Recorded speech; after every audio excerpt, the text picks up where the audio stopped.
So we're here with Tolúlope, the founder of Coders of Colour. Tolúlope, thanks so much for sitting with us. Thank you for having me. Great. So I want to start by asking you, why is it so important for you that we get young people of colour into the tech space?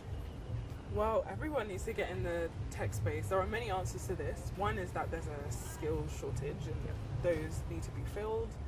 Two is that, I believe everyone should have access to anything they want to pursue. And it seems like due to a myriad of circumstances, young people of colour have been somewhat shut out from traditionally accessing careers in computing. So I think it's really important to focus on them in order to move towards equity of access to that space. Yeah, brilliant.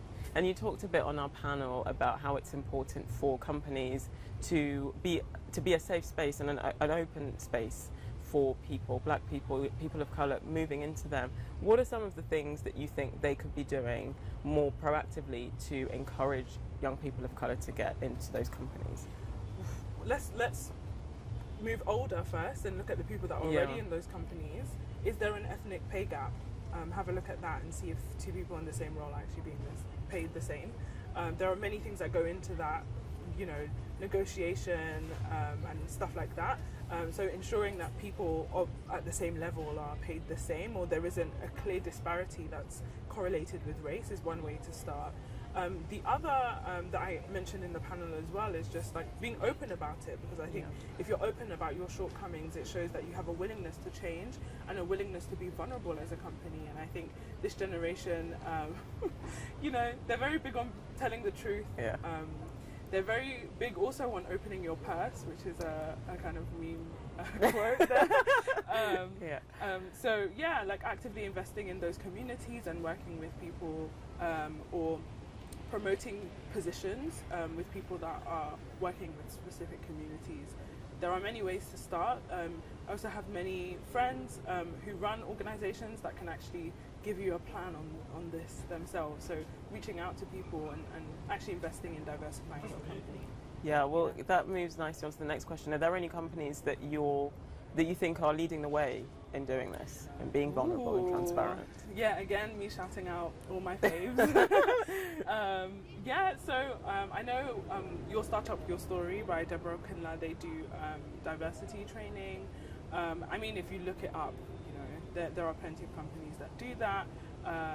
CodeBar works with just underrepresented people in tech in general, and they have many avenues for you to work with them. Coding Black Females do the same thing, Black Women in Tech. The list goes on. And when you look at just inclusion of girls in technology, so many organizations. So really targeting those organizations is a way to go. And I'm sure there are many that I haven't mentioned that are also doing great work. So there's no harm in trying one of them. Yeah. And I want to ask something to do with your personal vision and hopes for the future. So you're currently studying a PhD at Stanford now in computer science. Where do you hope to take that education forward? What do you hope to achieve with it? Is it through Coders of Colour, or do you have a bigger vision for what you would like to accomplish after? Yeah, thank you for asking this question at this summit. It's completely different to what I do. So I work on language technologies, which is why I'm quite specific about the diacritics in my name and the pronunciation of my name, because I don't want technology to assist in eradicating that.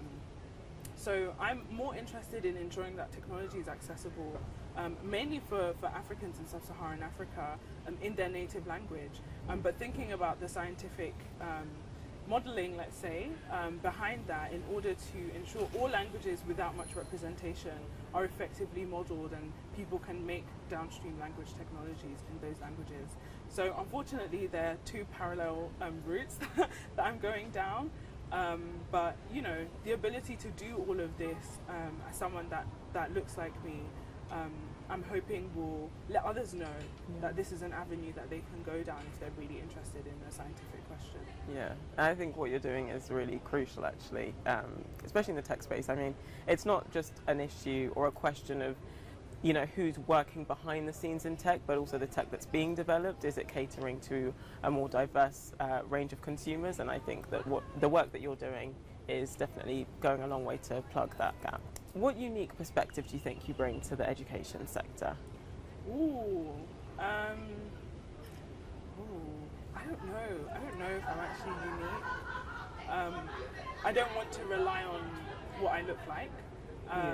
But yeah, I honestly think I'm just really passionate about education in general. I mean, one thing is I'm still in school, right? Why am I still at school? But then the other is that I'm really passionate about different types of education and how we can meet people at their point of need. You know, like I'm saying, some people can't access education because they don't speak certain languages. So I would say maybe thinking about it from different angles and not necessarily working with the system or in the system if that's not what's going to benefit the populations that I'm interested in. Yeah. Brilliant. Thank you so much, Tolúlope, for sitting with us, and we wish you all the best and keep in touch. We can't wait to see what you do in the future. Thank you so much.